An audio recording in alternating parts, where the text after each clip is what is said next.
Good afternoon, everyone. This is Zaire, Mystic Momma, and I want to start with an apology. I know that I posted a while back that I will be doing a series on the structure of the womb, and I never posted. I'm so sorry. Please forgive me, because I am here today to do just that.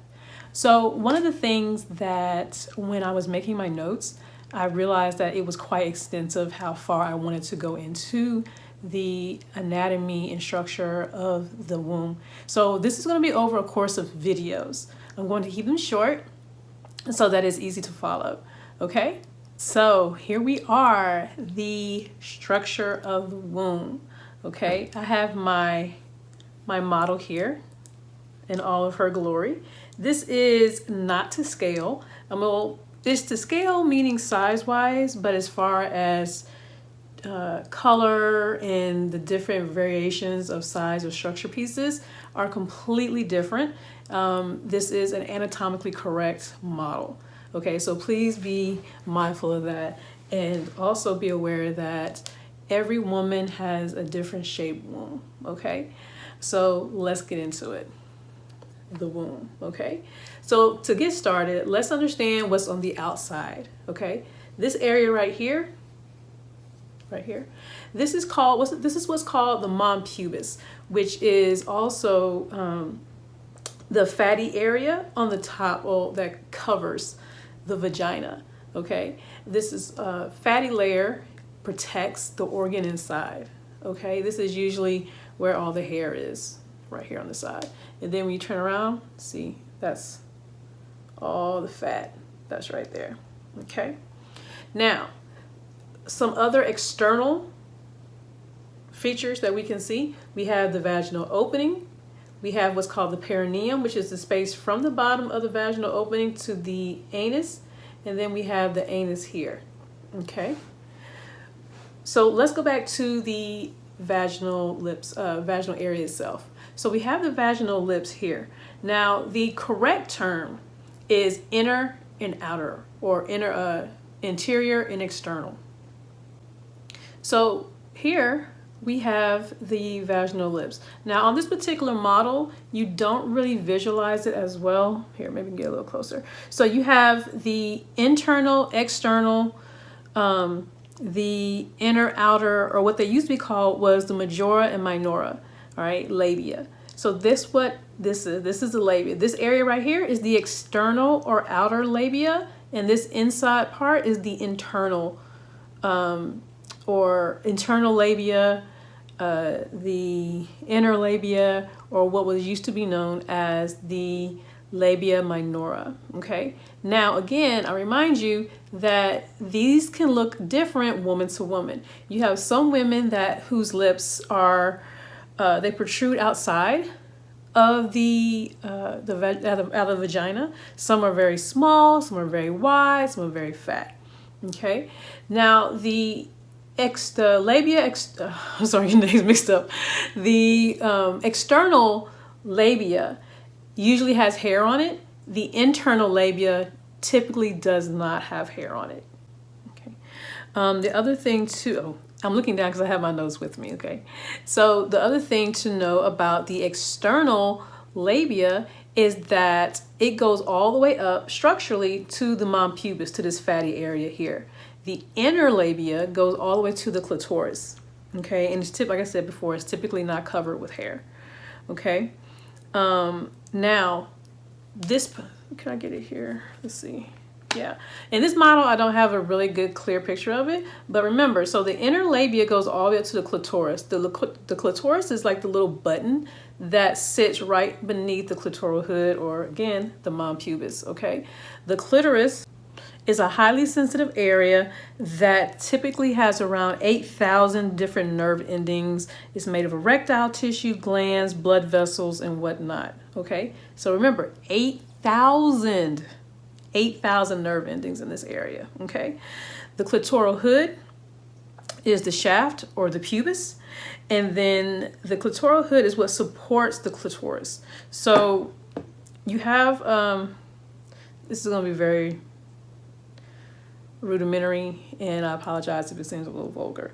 But so here, so like say like this is your inner labia, and this is the clitoris sitting right here. So you know how sometimes they say the man in the boat? So the part that's around that button, that's the clitoral hood, okay? And the little pink thing in the middle is the clitoris. I went and printed this up to be just a little bit more clear about what we're actually looking at structurally. So right here again is the clitoris, which is the little button. Around it is the clitoral hood. Above it is the mom pubis, okay? The outer lips, the inner lips. Then you have, can you see that? Yeah. Then you have the urethral opening, which is right here. So for those of you ladies who've ever had to have a Foley placed, this is where the Foley goes, into this opening right here. This is also where urine comes out. Your urine does not come out of the vaginal opening. It comes out of the urethra, okay? And then this spot right here, that is the vaginal opening, okay? That's the part that goes through the vaginal canal, connects to your cervix, connects to your uterus, and then, you know, from the fallopian tubes to the ovaries. And then again, your perineum is here, anal opening is here. Let's talk about a couple of these structures, okay? So the clitoris here, okay, the little button there. You have the clitoris and the clitoral hood. The entire point of the clitoral hood is to hold the clitoris in place. It gives it structure, and it also shifts to allow for the clitoris to swell during arousal. So yes, ladies, your clitoris does swell and become engorged during arousal, okay? Your urethral opening, again, right there, that is your opening for urine and is connected to your bladder, okay? Now, there's 2 ducts on either side here, and in another video, I'll get more into the glands and ducts, but they're called the periurethral ducts or the spine ducts, and they're underneath on either side. So they run down like this on the other side, on either side of the urethra. The periurethral duct, that is what's responsible, that gland, that is what's responsible for female ejaculation, okay? So when we have our orgasms, or the women that have the ability to squirt, that is where that fluid comes from, the periurethral duct and or gland. Now the tissue, the surrounding this area around the urethra and stuff, that is erectile tissue. It as well will swell and engorge during arousal. Okay, so let's go over the structures again. So you have your mom pubis, your perineum, your anus, the outer lips, inner lips, clitoris, clitoral hood, urethra, periurethral ducts, and urethral tissue here in your vaginal opening there. Here, the perineum, again, is the space between your vagina, with the end of your vagina and your anus, okay? So women that have an episiotomy, this is where you guys unfortunately have to get cut, okay? Now, what's good, well, not good, well, yeah, I can say good about this area is that it stretches. Okay, so if you're one of my clients, I always tell you to do perineum massages, and there are other birth workers out there that talk about doing perineum massages, and literally that's to stretch this area, because during childbirth this whole area just stretches and stretches and stretches, and and believe it or not, if you do not work this tissue out, you have a higher chance of tearing. Okay, and the way you actually do a perineum massage, super simple. All you need is a little bit of coconut oil or olive oil or shea butter or something. You can do this yourself, or your partner can help you. And literally you put the coconut oil or, you know, whatever oil lubricant that you're going to use, just on the, make sure your hands are clean, okay? And for my ladies that have extremely long fingernails, you definitely want to be mindful, because you don't want to scratch or tear this area. So it may be better for you to have your partner help you with this. But so you have the oil there, and you just put a nice generous amount. You know, you put a little bit inside and around the bottom of the lips or whatnot, okay? And literally what you're going to do, you're going to pull down. Okay, you're going to pull down. Okay, so my thing opened up, but pull down this way, pull down, pull this way, pull this way.